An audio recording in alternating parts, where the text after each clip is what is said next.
Hello and welcome to Who Watches Who, a Doctor Who podcast with me, Matthew, and as always... Number one pro great gamer, Scott. Do you want to try that again? You want to... I felt like halfway through saying it, you lost confidence in yourself. I almost said pro grammar. Yeah, number one pro grainer. The best at making grain, Scott. It is the end of the month, and the end of the month means the Doctor Who news roundup. I can't believe it's already the end of March. Where does time go? And also, I can't believe we still don't have basically any Doctor Who news to talk about. We have some, and some of it's pretty interesting, but it's been a really, really quiet month. And March is a long month for there not to be any Doctor Who news. It's like 4 and a bit weeks or something. Like, it's a long, long month. I honestly feel like every single month we have absolutely no news, and this month especially there's no news. Like, there's rumors. Some months we have, some months we'll record the news, and then the next day they'll release, Jodie Whittaker's leaving Doctor Who, and so's Chris Chibnall, and oh, by the way, Russell D Davies is taking over. Like, sometimes that happens, but yeah, more often than not, it's, the BBC still forgot they owned Doctor Who again. 100%. Guaranteed tomorrow there's going to be a Sea Devils trailer. Oh yeah. We will into existence when we record our news a little bit early, because we're like, there's not going to be any news in these next few days. We're safe to record this and get it out the way. We've got a lot of episodes that we want to record in advance, but no, the BBC know they're watching us. They watch our YouTube channel specifically. When are they going to upload that news? Okay, go. That Russell T Davies news came out maybe 5 hours after we uploaded the news episode. Yeah, we had to wrap it. You were in the cinema and I was spamming you with messages. Yeah. So, do you want to do topic number one? I feel like you don't. Out of the two of us, I'm the most of a big. I'm a very big gamer myself. I know you're like a casual gamer, Scott. Yeah. Whereas I game obsessively every day of my life, basically. It's more of a habit or a addiction more than anything. But I do love it, and I'm not going to stop. But a game I have no connection with is to Doctor Who's going towards it. Fortnite. Doctor Who is coming to Fortnite. Yeah, and all those 12-year-olds that don't watch the show will be really confused. It's going to be a good time. So, BBC Studios announced that the Doctor will be landing in the popular online video game known as Fortnite. Who wrote this? A 40-year-old man?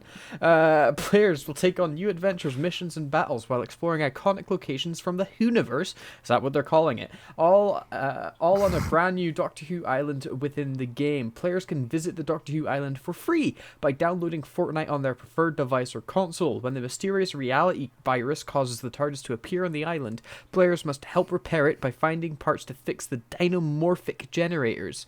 The game starts on the TARDIS landing site, where players will find the TARDIS and start their quest to gather the dynamorphic generator crystals from around the hub island in order to repair it. Special rewards and surprises will keep players on their toes along the way. This is independently created. Fortnite creative experience is not sponsored, endorsed, or administrated by Epic Games. So it's not even done in partnership with Epic. Oh no, it's just like a fan-made kind of thing. Really? Yeah. I thought it was made by the BBC. It's done by the BBC, kind of. But I guess they just sent an intern, Fortnite's popular for kids these days. Maybe we should try advertising. Yeah. And what I like is they've done it in the one game mode nobody plays. Yeah, as far as I'm aware, people only play the Battle Royale mode of Fortnite. They don't do the adventure mode or the survival mode or anything because they're not fun. To be honest, I didn't even know there was any other mode other than the Battle Royale mode. Yeah, this is a different mode because you have to work together to get crystals or whatever. Just make a Doctor Who skin.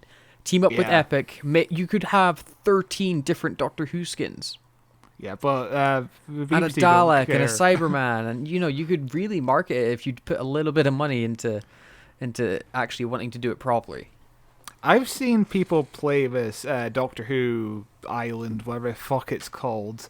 It doesn't look half bad, where it's like a museum where you go around looking at Doctor Who characters like Daleks, K9, and if you remember Heather, Bill's girlfriend from the puddle season. Yeah, the puddle. You walk through the exhibit and you see a literal puddle. It's great. Oh, that's fun. That's fun. At least they put some care into it, the people that made it. It's just, why not just make some Fortnite skins and team up with Epic, you know? And like, everything is centered around Jodie Whittaker for once, which is rare for Doctor Who, you know? There's like a level set in the Kerblam factory. There's, Ting is a character. Yeah. Yeah, all the things that you don't remember watching. They're all there. BBC have famously not done much marketing for the Jodie Whittaker era. Like, everything that's been coming out is just like... They've not done much marketing since Matt Smith left. Yeah. They've been just focused on the 10th Doctor for, like, forever now. Yeah. And when they finally do something like this with Jodie Whittaker's era, it's when she's just about to leave. Perfect timing. Now they can start cranking out the marketing for her. But yeah, these kind of like half-baked marketing ploys, like, we're doing Fortnite, but we're not actually working with Fortnite to do any exclusive levels. It's all like fan-made kind of. This has been around for a while now. I've noticed that like corporations do this with Animal Crossing. Like there's a KFC island or whatever. Oh, I need to get Animal Crossing. I haven't bought it for my Switch yet because it's like £60, and I buy too many games as it is. But Nintendo Switch games never freaking go on sale. They're so hard to get cheap. I love Animal Crossing, but it's one of those games I haven't been to in a while. And now you can't go back because your villagers will assault you. Yeah, 100%. I'm half contemplating resetting my island, but I don't know at this point. Nuke the island. Yeah, just wipe them clean. Start again.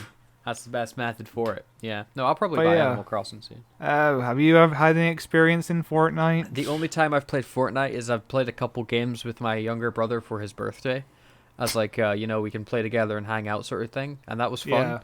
Yeah. But I'm not into Battle Royales as far as game genres go. You know, I like strategy games and I like RPGs.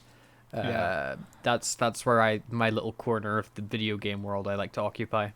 I played Fortnite for like 15 minutes, had no idea what the fuck I was doing, and then gave up. I think I built like a little step ladder thing, and that's about it, really. No, yeah, but you're bad at games anyway. I really am. But I was more into PUBG. I only had the PUBG version on the phone, which was run by like bots, and I was like, I'm winning against people. I felt so proud of myself for winning. I played a little bit of PUBG Mobile. I got into that with my friends a little bit. I never played it on PC. I played Apex for a while when it first launched. I think I've tried every Battle Royale when they first come out. And then, like, a month later, I stopped playing. It's not a genre for me. It doesn't hold my attention. I like the idea of it and the concept, but I've never been much into online gaming. Yeah, all of them feel exactly like the same game to me. I prefer games like Mario 35, which was on the Nintendo Switch for a while, where you're competing against other people in Mario. That's fun. You ever play Tetris, the Tetris game on the Switch, the Tetris Royale, Tetris 100 or something like that? Tetris 99. 99. I played that for a couple of hours, but I haven't played in it forever. I played it for about 5 minutes and was so confused at what I was doing, and then never played it again. Not that the game of Tetris is confusing. It was like there's so much going on your screen. I was like, this is overwhelming. Like, yeah, that's the worst part about these kind of like battle royale games. You only get to play in with like other experienced players, and you're just trying to figure out what the fuck to do. If you're not in on day one, it's really hard to break into that. That was me with Fortnite. Just I played for 15 minutes and it was just like, what button does what? How do I shoot people? How do I build stairs or whatever? See, that's interesting for me. I've never gone into a game going, how do I shoot people? Because I mean, I've played games and it's always the right trigger or the left mouse. You know, right? Because you're PC. You're politically correct. I usually play with controller because I prefer comfort over precision. But like most shooters have the same controls, and if you play enough shooters, you just assume you know the controls, and then it's really disorientating when they're slightly different. It's a good time. So will you check out Doctor Who on Fortnite? No. I won't. I'm glad it exists, and maybe it'll turn some kids' attention into, oh, what's Doctor Who, and then they'll look it up and go, that's not Marvel. and then they'll turn it off. Again, But such a weird decision to launch this when there's we're no not new really, season out. Yeah, There's nothing to watch. Yeah. we can't be tune into season. What season are we on now? 13, 14's about to come out, isn't it? Yeah, 14's. You can't be like, tune into season 14 next week or whatever. Yeah. That's in 2 years. Yeah. Yeah. Do you like this Doctor Who stuff? Awesome. Well, it just all ended, and we're about to change it. So, that's what you get. You should have watched it earlier. Very bizarre, but yeah, cool at the same time. Yeah, it's nice to see Doctor Who get some form of marketing for once. In a modern game, no less. It must be better than the game that just came out, Edge of Reality. Yeah, that's not hard, though. When are we going to get a good Doctor Who game? We talked about Lego Doctor Who last month. And I've got an idea for a Doctor Who game I've had for years, but I'll never be able to make it. I don't have that sort of sway or motive. But yeah, I don't think we'll ever try. I don't know if we'll ever get a Doctor Who game, or at least we'll ever get a Doctor Who game that I imagine it's too. It's like we haven't even had a really good Star Trek game. We've had like a cool Star Trek VR sort of game. And like the odd mobile game, it's okay, and the MMO Star Trek Online's pretty good, but there's no real good Star Trek like story game. There is one coming out by I think it's done. It's not by the people of Telltale, but it's done in a Telltale style of a Star Trek game. So maybe that'll push people more into making sci-fi driven, like old TV sci-fi driven video games, but it's such a niche audience, and Doctor Who's an even nicher audience than Star Trek. Like at least Star Trek has like 15,000 different spin-off shows. Like yeah, but the thing is now Doctor Who is mostly controlled by Sony because they own Bad Wolf now, they obviously have video game companies of their own. Insomniac would be a good contender to build a game. It to Insomniac. It would be awesome if Insomniac made a Doctor Who game. But it's too small of an IP for Insomniac. Insomniac do Spider-Man. You can't compare Spider-Man to Doctor Who. As much as I'd love to say Doctor Who's as popular as Spider-Man, it's not. Like, maybe it was at one point, but it's not the sort of moneymaker it is anymore. You know? But the door is still open for a good video game at some point. Yeah. Although if they make it a PlayStation exclusive, I'll be sad. Because I'm an Xbox and PC kid. Loser. But hey, Sony just released God of War on PC like 5 years later, so I'll get it eventually if they make a Doctor Who game, you know. But we talk about Doctor Who games every other month. It seems like. You want to move on to our next topic? Yeah, do you want to take it? So Christopher Eccleston rules out for returning for a multi-Doctor story. Eccleston told crowds at the Australian convention Supernova, "I've never been a fan of multi-Doctor stories. When I worked on a series, I had really strong ideas about what works and what doesn't. And I always think that multi-Doctor stories are a bit of a cash-in and a bit of an exploitation. Creatively. Creatively. I don't know. I can't speak. Creatively. Can't read either. Rude. Creatively, they never worked for me. I looked at the script for the 50th anniversary, and I felt as soon as I said I wasn't doing it, it got better because, well, if I'm not in it, it's better. The creation of the War Doctor introduced a whole new facet to the canon." Interestingly, though, a later comment from Eccleston suggested he would consider returning to Doctor Who in live action for a solo storyline following the Ninth Doctor. He added, "The Ninth Doctor in particular is a one-man band. Definitely. So he doesn't work with the other Doctors. If you want me back, you'll get me on my own." So. I don't like disagreeing with Eccleston, but I disagree with Eccleston. On what part? Basically everything he said. You know? That I agree with him with the War Doctor made the 50th anniversary more interesting. I would have loved it if he was still in it. Even as a cameo at the end for the regeneration, you know, how much would that actually have taken away? I think that would have added more than adding in his weird CGI face for half a frame. You know, I think that multi-Doctor stories, while, 100%, by definition, are a bit of a cash-in. I love the like fan service. It almost gets. It's like a fun trip Yeah. for the viewers of the show because they get to see their favorite doctors interacting with each other, and it also Yeah. leads to some fun time shenanigans. You know.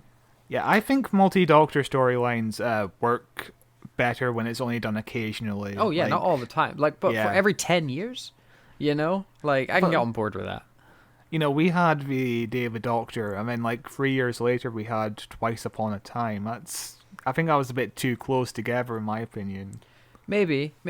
I still like them both. But, you know, I like multi-doctor stories. He also, with Eccleston saying that he could possibly return, I'd love to see him return. Yeah. And I think the only way that we could see him return with a solo story is off your idea that they do, like Doctor Who Untold, where you see little one-shot stories with each Doctor returning. I could get on board with that. But you know, I'd like him to return with all the other Doctors, and then they can go, "Hello, Matthew," all waving at the TV. I'd like that. Can we write that into the show, please? Yeah, we'll write that in just for you. It feels like a concept for like a 5th birthday party. just one of those cheaply animated things with a photoshopped head, and we just turn to the camera and just awkwardly say, "Hello, Matthew." That's what I would like, please. Yes. But yeah, I kind of half agree with them. You know, they are a bit of a caution. It feels like they should be a bit of a caution because it's celebrating the show. Doctor Who has no money and it needs to make it somehow. Peter Capaldi says very similar things about, you know, the multi-doctor stories. He thinks they're done better when it's not too much. He doesn't like it either too much, I don't think. I'm not sure what his opinion is, but yeah. Yeah. But also, we know that Christopher Eccleston isn't that much of a fan of Doctor Who, but, you know, he only returned to, like, the Big Finish audio dramas because of money, basically. That's what he admitted to. And he's stuck around because he liked the scripts. But, like, he doesn't need to do Series 2 that he's about to do. Yeah. Because, you know, he could get work again. But he's sticking around because he likes the scripts. But yeah, he only took the job because he wanted cash. Yeah. Like, mainly because COVID hit and acting it was like one of the major downfalls. Like, yeah. But the thing about Eccleston, he still respects the fans enough to treat it with like 100% effort, which is really nice of him. I think that's really respectable of him. Yeah. Well, I mean, you know, he's a good dude and a professional. He's a professional, you know. You can say that about Eccleston. He's 100% a professional actor, you know. What Big Finish recently just released like 1 minute of behind the scenes footage of Christopher Eccleston recording in the recording booth, and it is like he's given 100% effort. He's given enough effort. He's treating it with enough respect as he would with like a Shakespeare play. he's excellent, I think. Yeah. I think some of his strongest performances have been in like Big Finish as well, which is insane. I don't know if he's given a bad performance as the Doctor, honestly. Yeah, 100%. To be fair, I don't think any Doctor's given a bad performance. I think they've had bad scripts. Yeah. But I don't ever think their acting has been weak or, you know, subpar or stuff like that. But yeah, Eccleston's definitely been a good one. But yeah, you want to go to the next one? Yeah, shall we? So, Hugh Grant is the next Doctor. So it's gone from Jodie Whittaker, regenerates into David Tennant, who is then going to regenerate into Hugh Grant, if I'm following this timeline correctly. So, the Mirror reports that Doctor Who may be heading for a Marvel-style makeover, with Hugh Grant piloting the TARDIS. The Insider said Russell T Davies is keen for the Four Weddings and a Funeral star, 61, to bring a quote-unquote fresh feel to the role. They added that he offers many attributes. He's a great actor, he's British, he's award-winning, a Hollywood A-lister, excellent at comedy, conversations are in progress. They also added on that the vision is that the show can be a Marvel-like product, building franchises around the Doctor and other key characters in his many lives. Davis is said to be backed by BBC Worldwide Commercial and Sony Pictures TV, which bought a majority stake in Bad Wolf Studios. This is written as Wolf Studios here. which makes the show. The source added, with the utmost respect to the BBC, in the past attempts like Torchwood were made on a very limited budget in locations around Wales. Now the world is Russell's oyster. However, Grant himself has played down the rumours, saying, "Nothing against Doctor Who, but I'm not. No idea where the story came from." So, I think that means 100% confirmed he's the next Doctor, and Doctor Who is going to make multi-billion-dollar Marvel movies. Oh yeah, sounds exact. Yeah, I had a feeling this was like 100% fake when it came out, and obviously this morning Hugh Grant replied, "This is bullshit." I think Catherine Tate said a similar thing about her rumors being with her returning. But yeah, Hugh Grant, not a bad choice. You know, he was already the Doctor in Curse of Fatal Death in 1999, written by Stephen Moffat, that comic relief special. He was in it for like 5 minutes. He was a good Doctor then. Yeah, I wouldn't hate him in the role. I think it's kind of a safe choice, though. Yeah. Like, I think it's kind of a boring, safe choice. Like, it's like, if he was announced as the Doctor, I'd be like, okay. Yeah. Yeah, I wouldn't be like, ooh, where's the show going to go now? This is an interesting choice. This is out-the-box thinking. A 61-year-old white man. Oh, man, I've never seen this in Doctor Who. And, that age as well. I think he's a bit too old at this point to be able to keep up with, like, this shooting commitment. Like, it's like 9 months straight with endless hours, you know. I mean, I don't think he would have taken the role if he thought he was too old. I don't know if anybody's too old to play the Doctor. I think you could write that character for anybody's age. But, like, that would be dependent on scripts. But yeah, I just think it's a boring choice. I like the idea of a Marvel-style makeover to Doctor Who and giving it spin-offs and interconnecting series and, you know, exploring the other Doctors a bit more, like with the show that you've created in your head that might become true. Yeah. I like all that idea. I just, with Hugh Grant as the star, it seems a bit like almost random. Yeah. Yeah. Yeah, no, maybe just a one-off special of Hugh Grant as an alternative Doctor. That'd be kind of fun, I guess, but, you know. Yeah. Like, I think casting Hugh Grant would be a bit of a bad choice in general because, you know, a certain section of the internet would be like, see, cast a woman is a bad choice. But Doctor Who was too woke. You've got a double-edged sword there no matter what you do. Yeah. You know, there's no winning an argument with people like that. So just ignore them. Because if you cast a man, they'll be like, haha, we won. And if you cast a woman, it'll be like, oh, the show's going to go lose again, go to bad rating. They don't actually care, and they don't watch the show either way. So, you know, why waste any energy on them? But, you know, Hugh Grant was in consideration for the Ninth Doctor. Russell T Davies sent out letters to his agency. He never got a reply, but he was considering Hugh Grant for the Doctor. In fact, I don't think the letters even reached Hugh Grant. The agents kind of read it and were like, burned him. No. Yeah. Well, you know, maybe he is. Maybe he's the 14th Doctor. I just doubt it. You know, I just doubt that he is. I still don't have any actual inkling as to who it could be. Yeah, I honestly have no idea who it would be at this point, or who I'd even cast, you know? Yeah, it's near impossible to try to predict who's going to be the Doctor. Like, you can think about who Russell T Davies has worked with in the past, because it generally is people they've worked with. Apart from, I would say, Stephen Moffat didn't cast that way, but both Russell and Chibnall have casted with people they already know. Mm-hmm.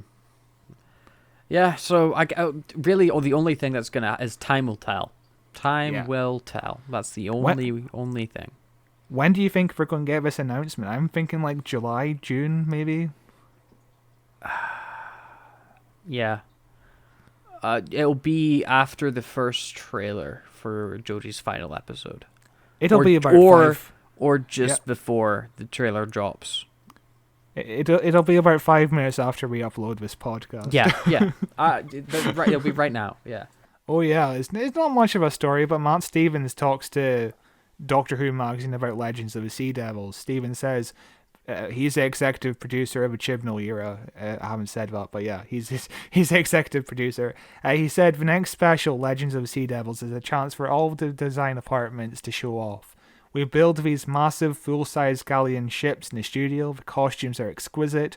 John Bishop had great fun dressing up as a pirate, and Chris Chibnall is a superfan, as we know. So for him, it was really important that we did the Sea Devils justice. He was really keen to stick close to the classic design. It was a bit of a swashbuckler, he added.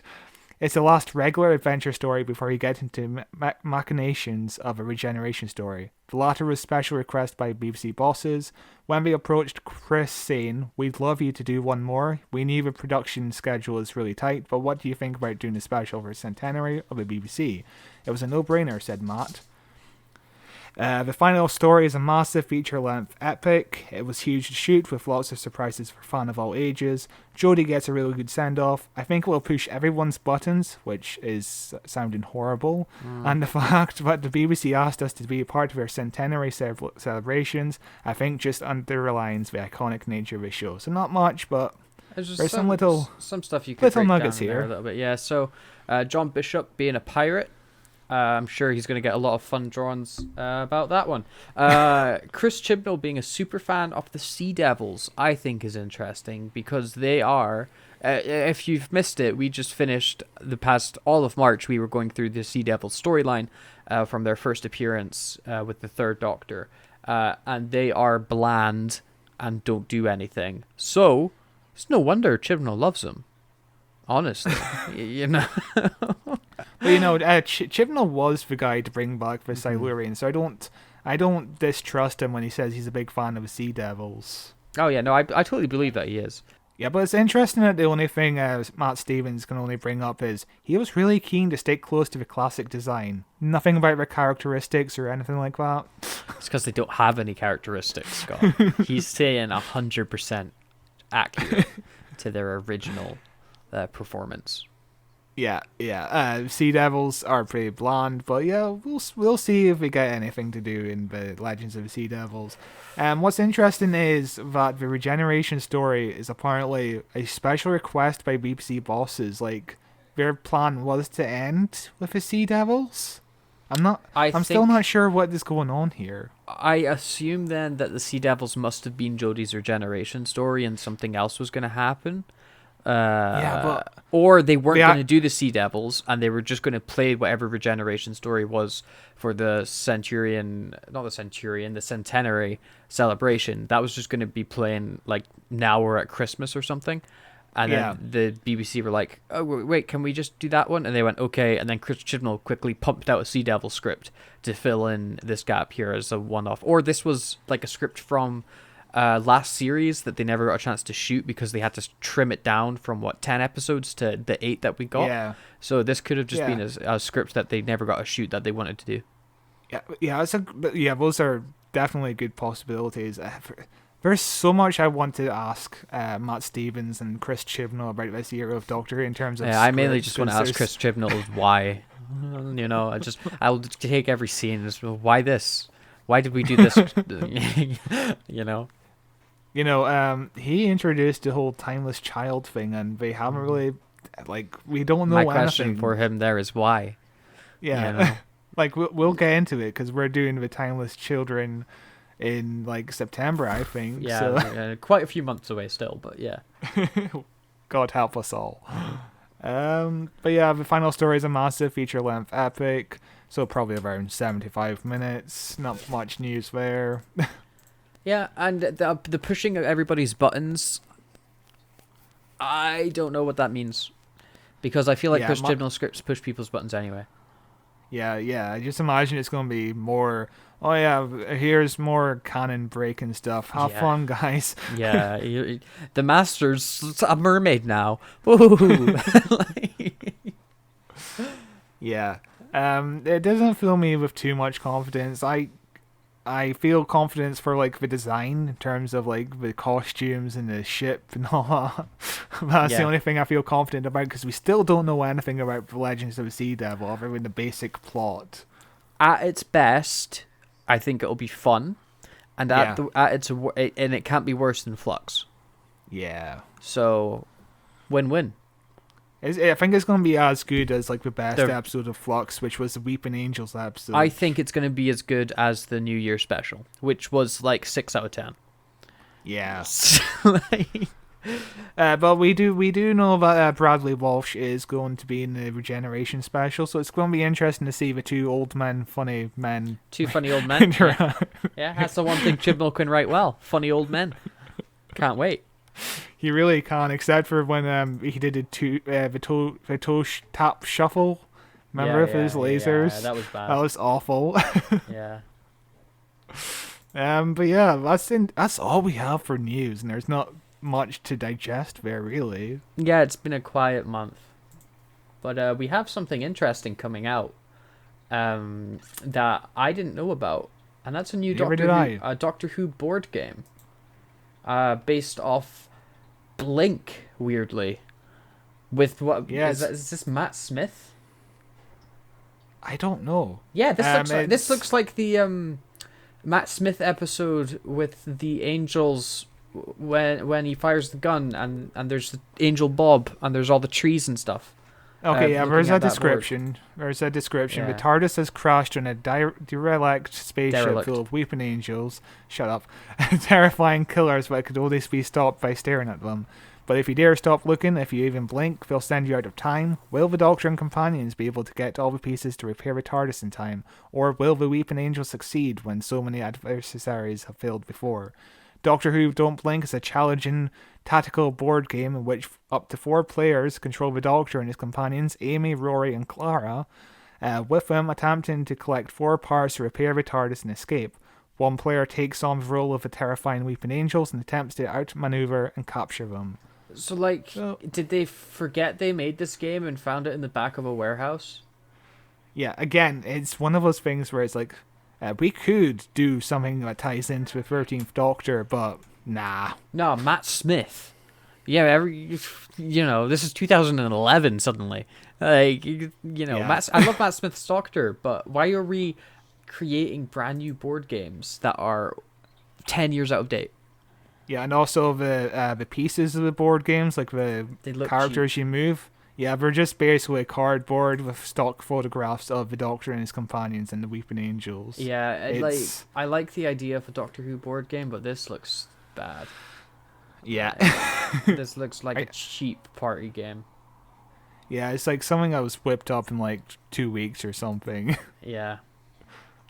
But somebody that stopped watching Doctor Who around about Matt Smith's era were asked to make a Doctor Who board game, and they went, okay. But it's coming out 30th of April, and it costs £25, which is, I can't imagine spending that type of money on a board game. That's pretty cheap for a board game. When was the last time you ever played a board game that wasn't like RPG? A couple of weeks ago. What did you play? Santa versus Jesus with a couple of friends. It's not Christmas. Boom, got you. I know, I got it for Christmas and we never got a chance to play it. It's like a party game where you're in teams and one team's trying to get followers for Santa and the other team's trying to get followers for Jesus, and you compete like challenges against each other. It's pretty fun. But like I'm pretty into board games. I continuously buy a few of them, and actually not even that. I played a Star Trek board game just the other day, and I also played Risk the other day as well. I like board games, so. What a fucking nerd! I can't remember the last time I played a board game because I mainly have nobody to play with. Yeah, that's what you get for having no friends, loser. But no, I play board games quite a bit. Yeah, the last board game I might have played is Monopoly, like maybe 10 years ago. I run board game online with my friends every now and then of a game called Blood in the Clock Tower. It's like a murder mystery sort of solving board game, and that's a lot of fun. I haven't done it in many months because you need like 15 players and it's a nightmare to organize. And I tried inviting you to that a bunch of times and you kept saying no. So oh no, you only invited me once. And I was busy. I don't know. I feel like I did it more than once. But yeah. But I love board games. Doctor Who. Do you think there's a good Doctor Who board game out there? Maybe a fan-made one. I've got a Doctor Who board game actually in my room with the 4th Doctor on it. So. Have they done Doctor Who Monopoly yet? Oh, they have to. And I I'm just gonna realized Google that this. that could have a tiny TARDIS piece, and I want it. Doctor Who Monopoly 50th Anniversary Edition. Ooh. Yeah. How? I bet it's like £100. One I'm looking at is £33. Yeah. Doctor Who Monopoly, £34. There's a Doctor Who board game with Jodie on it called Oh? BBC International B08235DRYX Doctor Who board game. Rolls off the tongue. Doctor Who board game Race to the TARDIS. It's got every Doctor on it, from Eccleston, David Tennant, Matt Smith, even the War Doctor, Peter Capaldi and Jodie, and then also Graham Yaz and Kid Who Can't Ride a Bike. I don't remember his name. No, that's his name, yeah. Hang on, let's read the description of this. Hang on. Traveling through the time vortex, the TARDIS is hit by a time spiral, outlaw technology which has been reactivated by the Daleks. The collision has scattered 3 components of the TARDIS throughout time and space. The Doctor has to use what is left of the TARDIS telepathic circuits to break the laws of time and enlist the assistance of her former incarnations and numerous traveling companions. Content: 6 player pieces, encounters, 30 encounter cards, 12 friends of the Doctor cards, 18 TARDIS cards, 1 6-sided dice, instructions to take the role of one of the Doctors to retrieve the key components whilst battling deadly foes in a race back to the TARDIS to complete the repairs and be declared the winner. What is it with Doctor Who board games being about fixing the TARDIS? Because the TARDIS is always broken. It's like a perfect... Even Fortnite is about the TARDIS being broken. But, yeah, well, it doesn't sound half bad, you know? Apparently it's a pretty bland game. Yeah, okay. With not the best instructions. You know, this game came out in 2019. This game came out in 2019, and the title is just all fucked up, you know? Yeah, apparently it's like it's a fine family game, but it's not too deep. It's not too deep.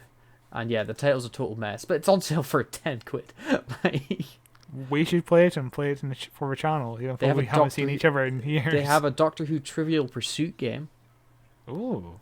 I feel like we could be good at that. Or another Doctor Who game, Gale Force 9. Doctor Who Time of the Daleks. And this has every Doctor on the cover, going back to the first Doctor. Wait. There's a card game called Doctor Who Flux with 2 X's. Oh my god. I don't think it's anything to do with Doctor Who Flux. Doctor Who Flux takes Flux through time and relative dimensions of space. Join with various generations of the Doctor, some companions, Gallifreyan Tech, and K9. So this game looks really good. Gale Force 9, Doctor Who Time of the Daleks. On the back cover, you get miniatures of the first Doctor, the fourth Doctor, the 11th, the 13th, and Davros. Like, pretty high quality looking miniatures. Give me a link. I'm going to read the description, because it looks like it's got 5 out of 5 stars, but only 10 ratings. But it's on sale for about £30. Hang on, I want to read about with this game. The Doctor Who Time of the Daleks is a semi-cooperative board game that puts players in the role of their favourite Doctor, pulled from various timelines to stop the Daleks.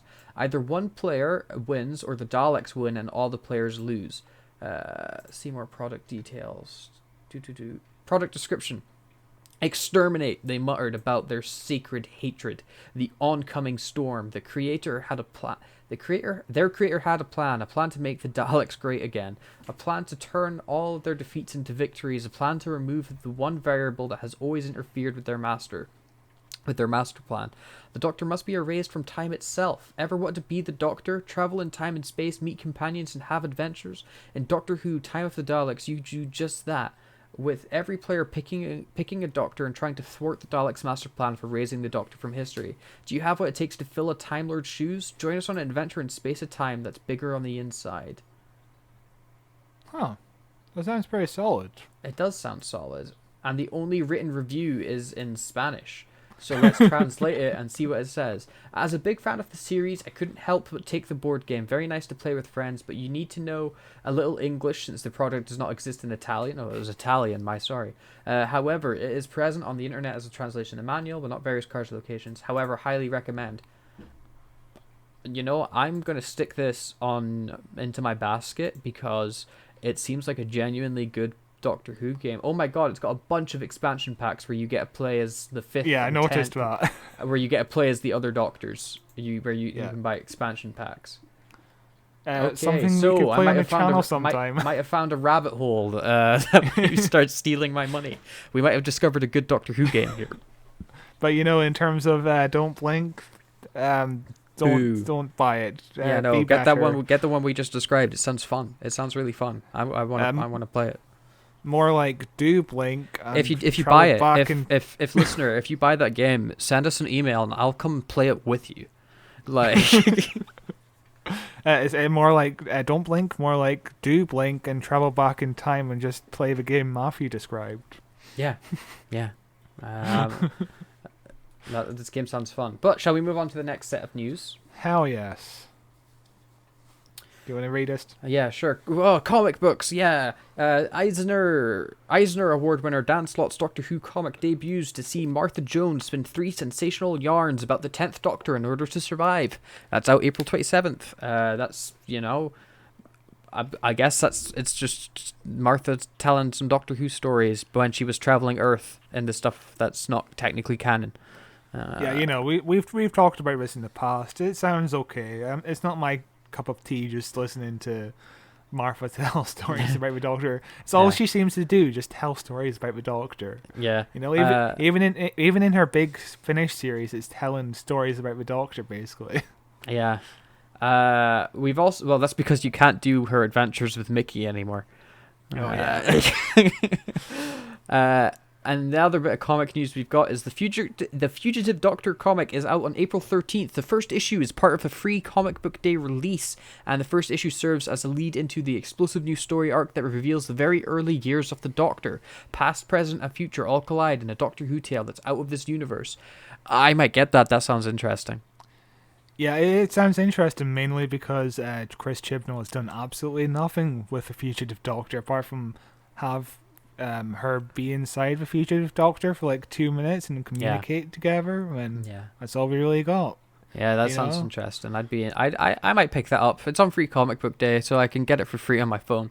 Because I mainly read digital comics because I'm lazy. But do you think we'll get anything more with what's his name, Skeletor? Remember from last season? I forgot his name. Skeletor?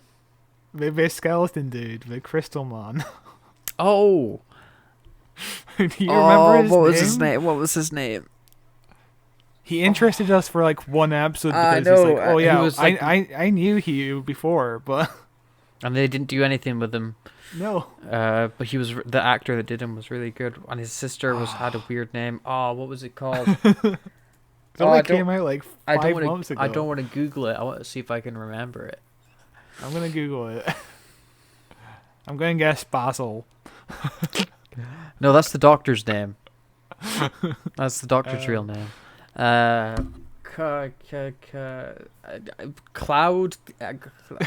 Cloxian, I don't even know how to find it.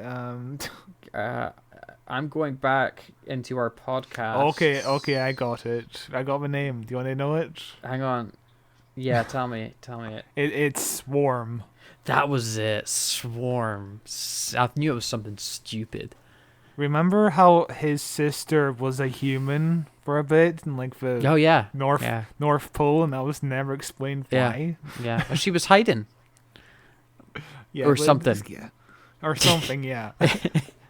Yeah. What an interesting series Flux was. But yeah, I do wonder if the Fugitive Doctor, she has to come back in one of these 2 specials, right? No? She doesn't have to. I mean, they have to explain or give her something to do at some point. Right? No? Okay. The first Black Doctor, and she's been like, oh yeah, I'm the Doctor. I was you before you were you. Bye. Yeah. Great storytelling. Yeah, it's so good. Wonderful. Speaking of great storytelling, Big Finish. We jump into Big Finish. Big Finish releases for the month. There's a crap ton of them this month. Jesus. Yeah, Big Finish for the love of stories. Yeah. I'll take the first one. Good. Doctor Who: The Companion Chronicles, The Second Doctor, Volume 3. And this is 4 new stories from the Second Doctor's era, starring Zoe and Jamie McCrimmon. There's a lot here. There's There Death of the is. Daleks, there's the Phantom Piper, the Prince of Denmark, and the Deepest Tragedlan. Is that? I don't know how to say that word. The deepest tragedian. I don't know. It's a Second Doctor story, and it doesn't interest me really. Is just like even the box covers. It's kind of ominous. I like the Dalek in the background. I never noticed that before. But it's not a story that really grabs me straight away. You know, in this box set, we've got Medlin Monk, played by Rufus Sound, and he's someone who's going to pop up quite a bit this month in Big Finish. Yeah. But yeah, that's the only... Yeah, these are basically stories about Jamie and Zoe, I guess, on their own. I'm not really sure what the Companions Chronicles is, because the Second Doctor is front and center, basically. Yeah, so But you'd it's called expect the... him... Yeah. Yeah, it's played by Fraser Hines is voicing the Second Doctor, as well as a bunch of the cast. Oh yeah, Fraser Hines is excellent as the Second Doctor. One thing about Big Finish, there's no consistency in who's voicing the Second Doctor, because he has like 3 voice actors at the moment. There's David Troughton, his son, Fraser Hines, and somebody else. Weird. Yeah, it's like a Doctor Who Big Finish. I like thing. Jamie, I like Zoe, but not enough to buy this box set. Yeah. But yeah, next one. It's a really interesting one, the next one. Doctor Who Stranded 4.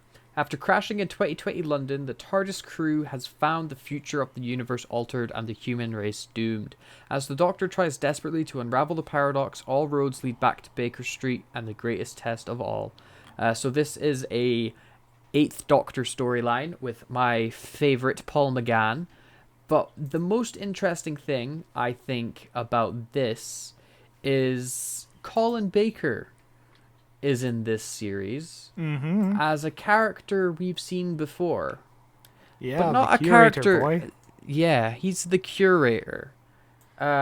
Which is so confusing. Is it? Is it confusing? Yeah, because who's the curator? Is the curator just 100% now confirmed to be the Doctor? Just, you know, at the end of their life, regenerating into old versions of previous regenerations for some reason? Yeah, I don't get the confusion behind this. It's 100% the Doctor just retired, you know? But how are And they able to enter their own time stream? The same way the Doctor always enters his own time stream. On accident. Yeah. I don't think it's on accident with the curator. Maybe they've discovered something at their ripe old age of infinite, you know? You know, Colin Baker, I love his outfit in this one. It's It does look good, yeah. Old man Colin Baker dressed as the Willy 6th Wonka. Doctor, Dressed except as Willy the Wonka. colours. Dressed as Willy Wonka, basically, but it's his old colour scheme toned way down, and if he wore that in the actual show, I was about I to would say, have yeah, I loved it. think that as his actual outfit would have been way better. But I love Paul McGann. But you know, maybe I'll go and listen to the Stranded series 1, 2, and 3 before this. You know, But even Stranded, you need to listen to the previous I know. storyline. I There's know, so it's- many. There is like 20 years of the 8th Doctor at this point to jump in with. which is It's- really exciting, but also impossible to penetrate. Yeah. But yeah, this is the year for Colin Baker, though, because he's in this as the curator. He's also the War Doctor, the new War Doctor. He's also got his new box set coming out of his new companion, who's a disabled woman. He's also doing a David Tennant story with Weeping Angels. I think I'm forgetting something, but yeah, he's busy man this year. Excellent. I love seeing Colin Baker get some work, considering he's the only Doctor to have ever been fired from the show. Yeah, it's still really depressing to think about that. But you know, he's still in this box set. I think is Andy from Torchwood, which is really interesting. You know, with policeman from Torchwood. Yeah. But yeah, you want to jump on to the next one? Do you? I just read this one. Yeah, I mean the next one, yeah. Torchwood Infidel Places with Queen Victoria herself, the originator of Torchwood. And that's a pretty decent cover. It's like she's standing in front of a Doctor Strange portal. Yeah. Yeah. With demons on the loose and dawns bursting into flames, Queen Victoria visits Cambridge on the eve of a historic vote that could change the university forever. She finds the city a den of suspicion and devil worship. A force from beyond reality is hunting down the university's leading academics. Her Majesty enlists the help of a gifted young mathematician to save not just the university, but the universe itself. So, what I find interesting here is Queen Victoria has got multiple Big Finish box sets where she's saving the world. Yeah, apparently, yeah. I did not know this. It's very interesting. And also, this release contains adult material that may not be suitable for younger listeners. Are you going to listen to Queen Victoria get a bit funky? Oh, yeah, of course. Yeah, she's going to say the F word, I imagine. That's going to be interesting. That'd be weird. That'd be weird to hear. But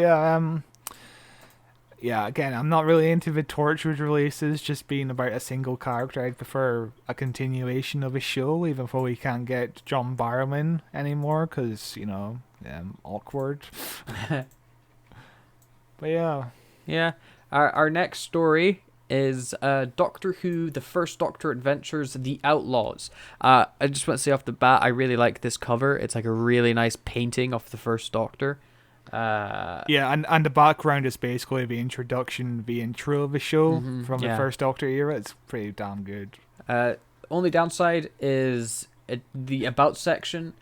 It says brand new adventures from the Doctor and Dodo, and then goes on to give me about 8 paragraphs of detailed descriptor of each episode, which I'm not going to read. I'm just going to read you the titles. You've got The Outlaws by Elizabeth Miles, and then The Miniaturist by Lizzie Hopley. I think this would be a pretty easy one to get into compared to most Big Finish box sets, because it doesn't seem like it's really much of a continuation. There's not 30 odd years of you need to listen to all these episodes and they all cost £35 upwards, to listen to. It just seems like a pretty easy jumping on point for some Big Finish.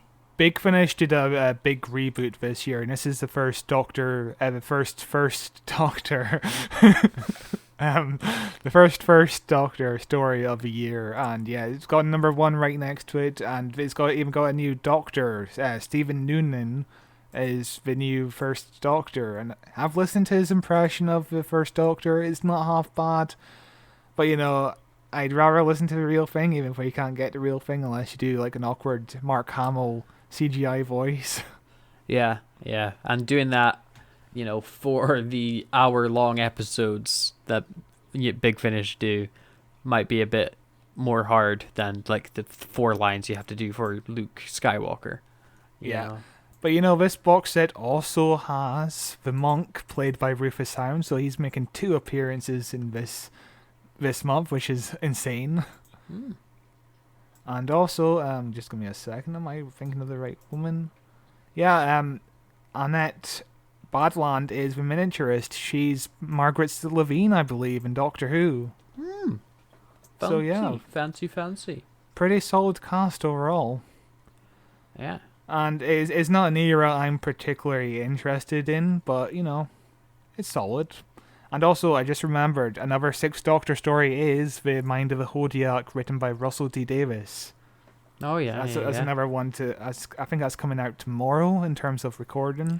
Yeah, so which should be the 23rd of March. Yeah. But yeah, on to the next box set, and probably the most excited box set of the month. This is the one I want to listen to at least. Doctor Who Unbound, Doctor of War, Genesis. Like the band with Phil Collins. Times have changed. A choice was made and the universe diverged. Now all of history is at war. One man stands at the center of it all, but whose side is he on? Is he with the angels or the demons? And does anyone know which one is which? He was a doctor once, but now he is a doctor no more. He is the warrior, the doctor of war. Hell yes. Yeah, so this will be interesting. It's like an alternate universe type War Doctor story with Colin Baker coming back. And also, speaking of covers, this is a beautiful look. They've been doing a lot of painting style covers recently, Big Finish, I've noticed. And I really like this one as well. Yeah, the painting covers, in my opinion, work so much better than, the using the stock photos. Yeah, because you'll just they've run out of photos at this point. But, this box set has Colin Baker as the Doctor, Tom Baker as the Doctor, Jeffrey Beavers as his Master. We've also got Nicholas Briggs as the Daleks. You've got Nicola Bryant as Perry. You've got Sadie Miller, Elizabeth Sladen's daughter, as Sarah Jane Smith. And you got Harry Sullivan. You also got Romana. That's a pretty decent cast.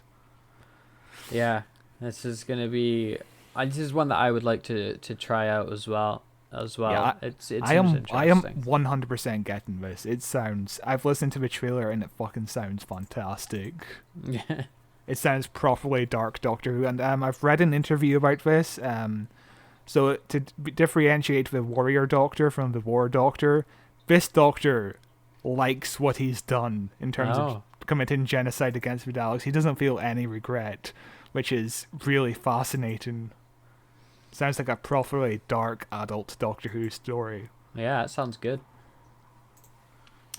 Next up, we have got the World of Blake 7. No, our final Doctor Who story. There is a Blake 7 story coming out if you're the one person that knows what that TV show is. I'm interested in Blake 7. It's on BritBox. Maybe I'll watch it, but it's a bit of the old sci-fi to try and get into.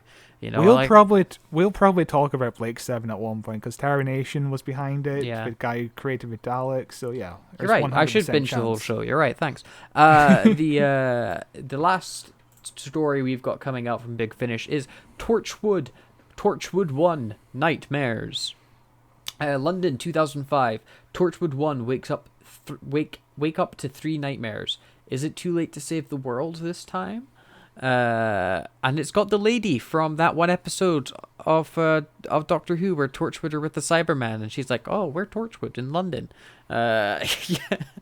And it's also got our favorite guy. What's his name? Yanto. This is a box set of 3 stories rather than the single stories we've been doing. Yeah. And I'm just not interested in it. Neither am I.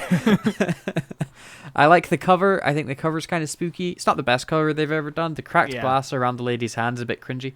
But it's fine. And I think I'm kind of let down by the Big Finish releases this coming month.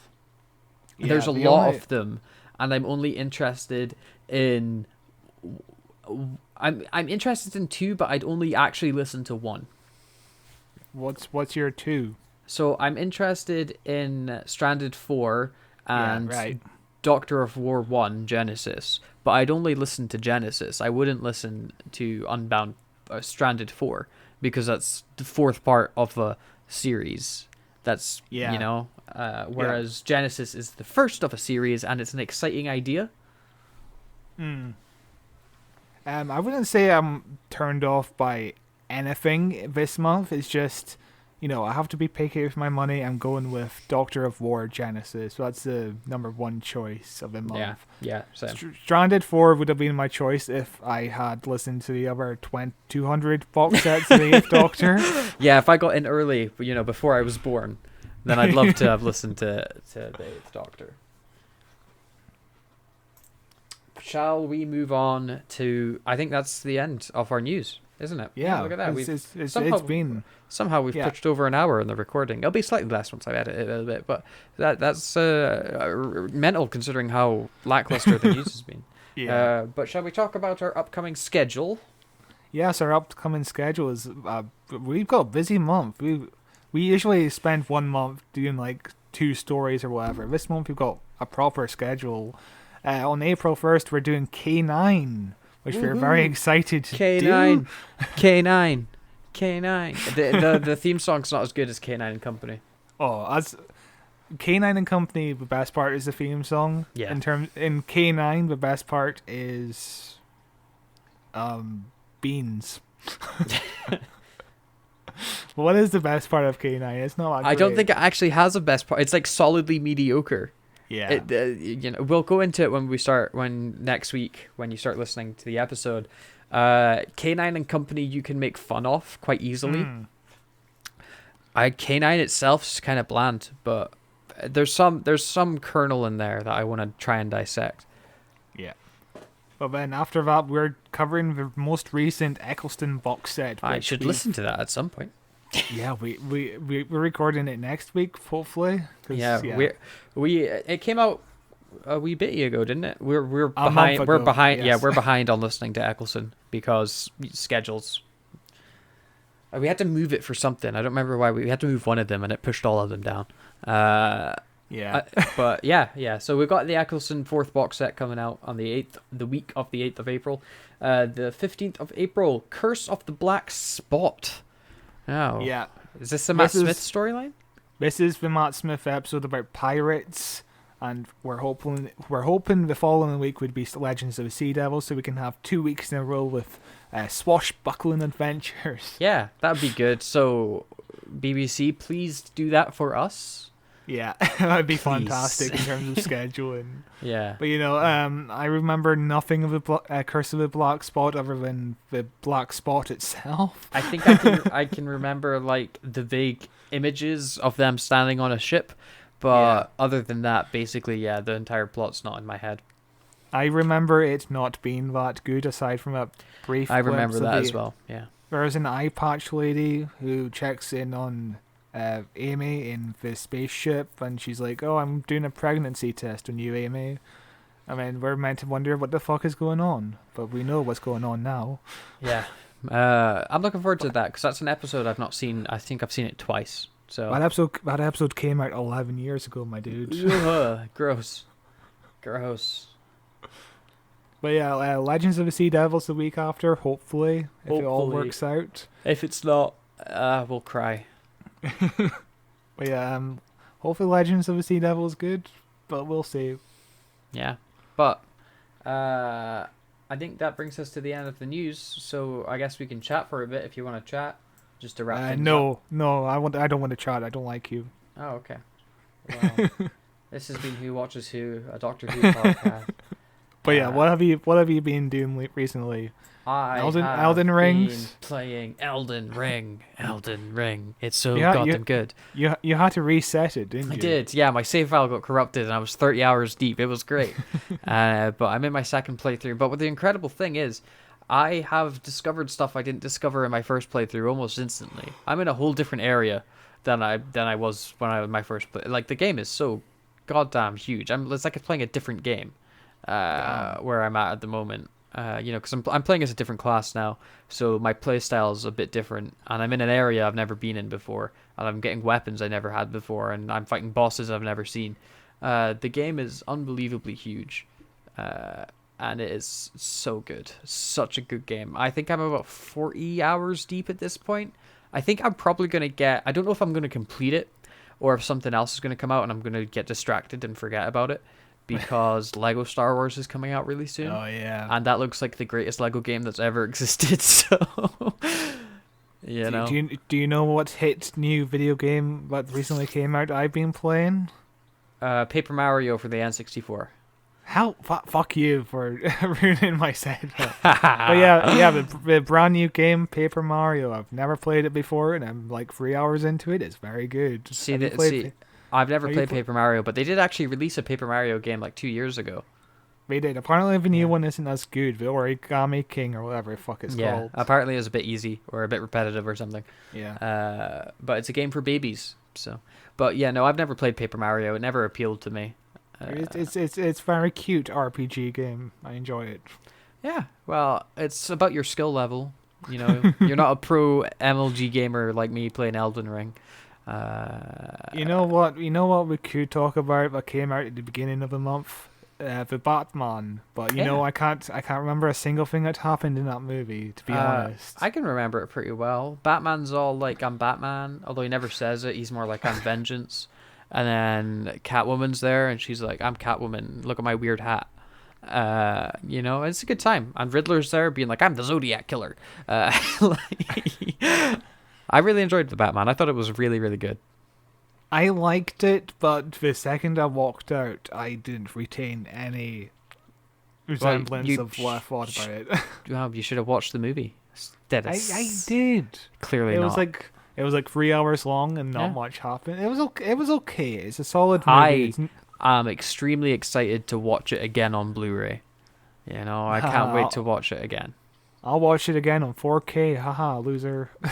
Yeah. But I can't wait to watch it again. It's one I'm definitely going to rewatch to form a proper opinion on it, because right now I'm like, I know that I liked it, and I know scenes that I liked and performances I liked, but I can't get into specifics until I watch something a second time and I actually get a chance to dissect and think about, because the first time I'm there for the experience, and the second time I like to go in and look at the scenes and think about the shot design and blah de blah. It's a solid movie. I think DC are kind of moving in the right direction, because you know what else I've been watching? I just started watching Peacemaker, which is the kind of spin-off to the Suicide Squad. I just watched episode 1 today because it just came out today in the UK, because it takes forever to get stuff out here. It's a pretty solid show so far. It's very funny. John Cena is very good, as everybody else is saying. There's nothing else to say, because everybody else has already said so much about this show. Yeah. The intro is amazing. Have you seen the intro floating around on Twitter? Yeah, I saw it on YouTube. It's a show that definitely interests me. I'm not going to watch it because it's coming out on Now TV. Yeah. And screw that. I'm not getting Now TV to watch it. I got my Now TV. I got like a month free trial to watch Justice League Snyder Cut. I watched the Justice League Snyder Cut and then never watched anything else on Now TV, because there's too many streaming services. Now TV are owned by Sky. I hate both of them. Yeah. The only reason I have Sky is because my parents have it, and I live with my parents because I'm a loser. But yeah, you are. A Doctor Who podcaster lives with his parents. The world was stunned. The other thing with it is I'll probably just buy it on DVD. When it comes out, I'll just get a physical copy and watch it like that, because I'm not paying £15 a month. Yeah, but the thing is about DVDs in terms of like things coming from streaming services. Oh yeah, it's so hard. It's so hard. Yeah, it's gonna take like 5 years for that thing to get on DVD. I was in Asda just yesterday and I saw season 3 of Cobra Kai on sale on DVD for £20. Oh Christ! What are we on now? Season 4 or 5? That came out last year. Yeah. But I'll get it. I like having physical media of things. That's the annoying stuff. Is Spider-Man's just come out digitally to buy, and the Blu-ray's not out until the 4th of April. Yeah. I've got the Blu-ray pre-ordered, and if you can release the digital copy, how can you not release the Blu-ray at the same time?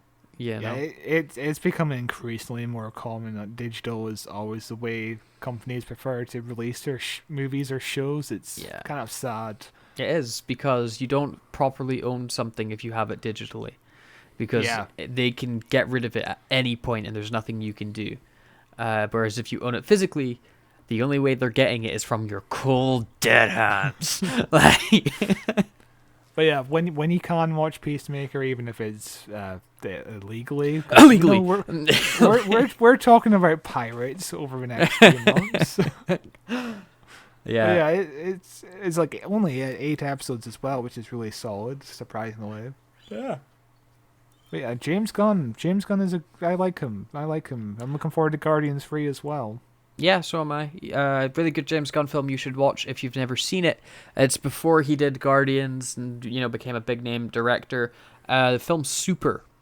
Yeah, I've starring seen Rainn Wilson. I adore that movie. I've seen it like 3 or 4 times. He also did Sliver, which I have on DVD. I got it from CEX about 4 years ago. Guess what? Still haven't seen it. I hate you. I just saw it on my shelf today, and I'm like, you should put it on tonight. Watch it tonight. It's After 9 this, o'clock. yeah. It's 10 past 9 now. I Yeah. have to wake up early tomorrow. Yeah, so do I. You know, I'm gonna go to bed and watch Better Call Saul for like at least an hour or two. Oh, You what a know? great show. Maybe finish season 3 or at least get onto the finale for it. So, plenty of time to watch Slither. Oh, this time next month we're going to be able to talk about new Better Call Saul. How I exciting is that? I actually might catch up in time for the new season. That's mental. I didn't think I was going to. I thought it was going to take me ages, and here I am, like halfway through episode 8 of season 3. It's such a solid show. It is very good. Whereas like it's probably perfect. I would say there's nothing wrong with it. It's like perfect. I think it gets off to a bit of a shaky start, and then it gets really good. Yeah, it takes a while to find its landing, but I think the starting episodes is still very good. Oh yeah, no, it's definitely good, but it's not as good as it becomes, which is what you want with a TV show. You want it to improve as it goes, not deteriorate. Very much enjoy it. Very much enjoy that show. But yeah, I think that's all for the month. Indeed, I do believe it is. Excuse you. I don't think we had any emails. I didn't check. I doubt we did. I'm not going to check. I don't believe we did. We got a couple comments on the YouTube. People, I don't remember their names, being like, "You're so sexy, Matthew," and I was like, "Yeah, that's a true comment." And leaving a comment on the YouTube is good. Thank you very much for doing that. The people that have left comments, I think we've had a few. But send us an email. Email us and we'll read it out on the show, and we'll be like, "This guy's an idiot." Yeah. Please email us at whowatcheswhopod@gmail.com. Are you looking forward to the Legends of the Sea Devil? If you are, you'll be like the only one.